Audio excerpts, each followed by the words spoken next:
Morning. So I decided I wanted to give you guys a quick update to our ministry, Surviving Home. If you guys were here, I don't know, it was about 3 months ago, I gave my testimony here at the church, and I told you guys about the ministry that we just started, and it's for helping like veterans and first responders with PTSD. Okay, we started a GoFundMe page, and we were trying to raise money to become a 501c3 nonprofit. We didn't quite meet our goal, but we decided that we would go ahead and end the GoFundMe donations because of the amount of money that they charge for their services. I think it was 7.9% plus 30%, or 30 cents per transaction. So that's even for a nonprofit. So we decided we're just going to not use them anymore. We do have on our website, we have a place where you can donate through PayPal Giving Fund, and they don't charge you or us for using their services, so that's really nice. We got a bunch of business cards made. We have some out in the foyer if you guys are interested. It just kind of gives contact information and a way to get to our website, survivinghome.org. We found a curriculum that we're going to use here at the church in September, and it's called Reboot Combat Recovery. And basically they provide a course that pretty much has everything you need to start a program like this in your own church, you know, if you're watching online or something. I would look into that. They train you how to do everything. They provide you all the materials. Here's a list of some of the stuff that they have. We went ahead and purchased it. It was $650, but it gives you enough stuff for 12 participants. And it has workbooks. They get t-shirts, stickers, certificate. They have online training. So if you're not sure you can do something like this, you can go online and they kind of walk you through each step from, the prayer team to the outreach to everything. So it's been really neat that they have something like that. Personal coaching, online training, outreach cards, outreach posters, stuff, they do advertising for you on Facebook. And actually now they're starting to do advertising in the community. So that's something new that they just recently added. So we went ahead and ordered this, and we got it, about 2 months ago, and we're looking forward to using it here at the church. Something else we've done, we got some electronic billboards. It was kind of a neat thing, but I went ahead and did some graphic design and made the billboards, and we have some in Salem, Spokane, and Boise, Idaho. And over those 3 locations in the past, since the 21st of May, we have almost 11,000 advertisements that basically, since they're electronic billboards, they just flash your logo or your information for I don't know how long, but we're only spending like $1 a day. So it's kind of a neat thing that's, 24 hours a day, just constantly, being advertised. We hired somebody to basically professionally do our business narrative, and because it's one of the requirements for becoming a nonprofit. And they did a really good job.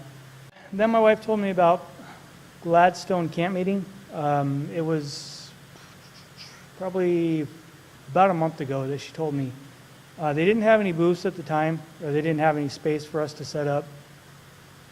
And I was kind of dragging my feet about it anyways, because it seemed like such a short notice that I didn't want to just throw stuff together and just kind of like, hey, here we are, and have it look all dorky or whatever.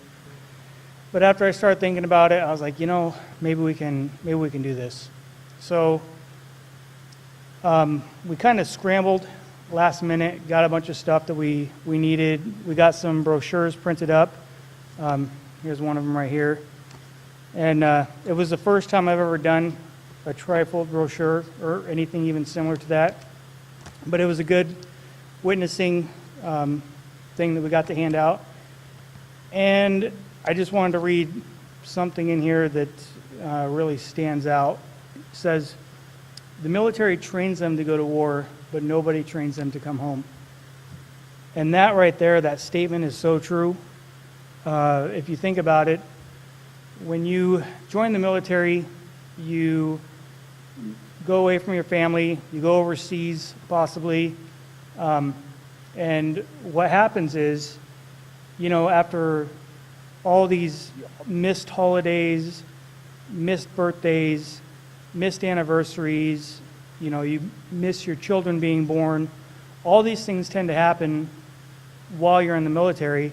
And what the military person does is he has to kind of separate himself from those feelings, to become an effective fighter. He can't be thinking about, his wife and kids all the time, or her husband, or whatever the situation may be.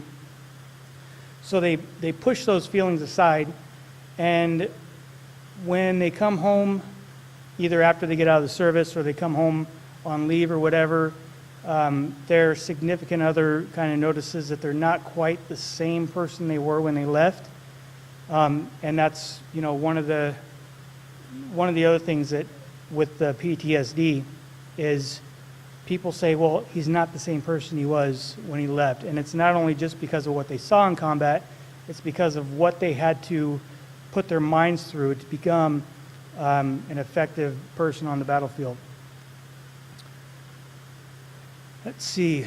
Okay, so Friday, before we were scheduled to go to camp meeting, because they did call us last minute and say, hey, we got a booth for you guys. We got our notice that we were approved as a 501c3 nonprofit, which was, amazing that we were able to do it in such a short amount of time. So this is our booth that we had set up. And, I designed the backdrop and made, all the flyers and everything. And it was kind of it was pretty hard to come up with all that stuff in such a short amount of time. We worked together with the Oregon Conference National Service Organization, and they had this little get-together thing for the veterans. So that was kind of nice. There was about, 150, 200 people that showed up, maybe a little bit more. But it was good exposure for the community. Something else we did, we got a couple of these little survival packs, filled them with like some, personal hygiene products or whatever. We didn't want to put any fire starter or anything in there in case, a kid was to win it. So, but it was kind of amazing that everybody loved those things. All they had to do to win was just fill out a survey and put it in whichever backpack they want. And at the end of camp meeting, we drew the winner, and it gave us, the information on the surveys gave us a better idea of what people are looking for in the community and, what their personal needs are. So we're going to go over the numbers of, the results of what happened at camp meeting. So we gave out over 250 business cards, 186 DVDs. The DVDs are actually my testimony that I gave here at the church. So, just to, when you're working with veterans and people with PTSD, they're more apt to listen to somebody that's kind of going through the same thing that they are. So that was a blessing that we were able to get that many out. 150 of the brochures. We also there was somebody there from It Is Written, and they gave me a whole bunch of these Desmond Doss booklets to hand out. They were like, yeah, they're just not too popular over here. So I put them down at my booth, and people were just taking them left and right. So it was kind of neat how we were able to work together with that. Here's one of the DVDs we did. We had them printed and made them look really professional. There was 117 surveys that were taken, and one of the things we noticed after analyzing all the data was that there was about 90% of the people there that would either knew somebody that had PTSD or would like somebody to come to their church or start a group in their church to help with the PTSD for veterans and first responders. We also had 17 surveys that were done that were specifically for teens. And one of the things we found out about this was that almost half of the people that took that survey said that either they themselves or someone they knew had dealt with depression or thoughts of suicide. So that's huge, 50%. And it's one of those things that, you know, you won't really get that information out of somebody if you just ask them face to face. But with the survey, it was kind of confidential thing that they were able to do, and that's how we were able to get the information. So what's next? We were given a booth at the Oregon International Air Show in Hillsboro. That's September 24th through 27th. And that is huge. It's also short notice. So let's look at the numbers for this. They're estimating between 25 and 50,000 people to attend.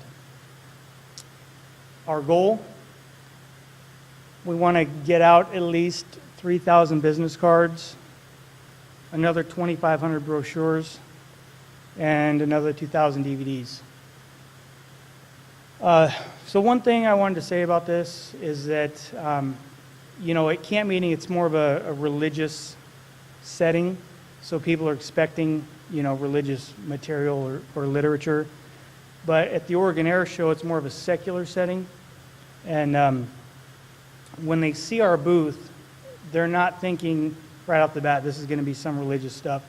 And to be honest, you know, if a church was to set up a booth at an air show or something like this, you know, they would get some interest, but it wouldn't be, I don't think it would cross that barrier between religious and secular. So I think what we're doing in the ministry is kind of it's like a bridge in between religious and the secular world. So how are we going to do this? With the amount of business cards and DVDs and brochures, it's going to be a lot of money. So what we're going to have to do is we're going to have to do a lot of fundraising. The only problem with that is I'm a lousy fundraiser. It's just something I'm not very good at. Like you know, with the GoFundMe thing, you know, $900 and some in 3 months that won't even be enough to do this air show. And we're also on a deadline, so we have 2 months to try and raise the funds to do everything that needs to be done. There's a lot of great potential because of the number of people that will be there. And it's also lots of exposure locally. Because it's in Hillsboro, you know, it's just a few miles away, and it's a way to get information out there and to get people interested in what we have going on here. So what's going to happen after that? We've been invited to the Portland Roadster Show, which is early next year. And I don't know exactly how many people are going to be at that one, but we did go this year. It's when I was working at Crossroad Customs. So we did go. There was a lot of people there. It was packed. So that's another thing that we need to get material for. So how can you help us? We need volunteers. We need people to volunteer for outreach. We need people to volunteer to prepare the meals for the classes. We need people to volunteer for childcare for the classes. So just anything you can do to help us. We are a small ministry, and you know, we could use help. I don't know, in like graphic design, audio and video recording, sponsors, advertisers, marketers, promotional assistants. You know, if you're looking for help from doctors, counselors, pastors, government officials, first responders, veterans, military personnel, you know, whatever we can do to kind of get help for these guys. So sharing online in the community, that's another thing. it seems like when I share updates on Facebook or any of the other, social media websites, YouTube, anything, it only seems to be like the same 5 or 6 people that are sharing.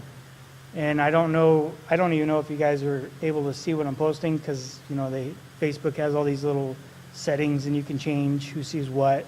But everything I post is public and everything can be shared. So please, if you are not friends with me on Facebook, go ahead and find me on there. So a lot of the stuff we're doing has just been mostly my wife and I. And we pretty much paid for almost everything out of pocket. And it's getting hard because I work a full-time job, she's a stay-at-home mom, and trying to, raise a family and do everything for the ministry.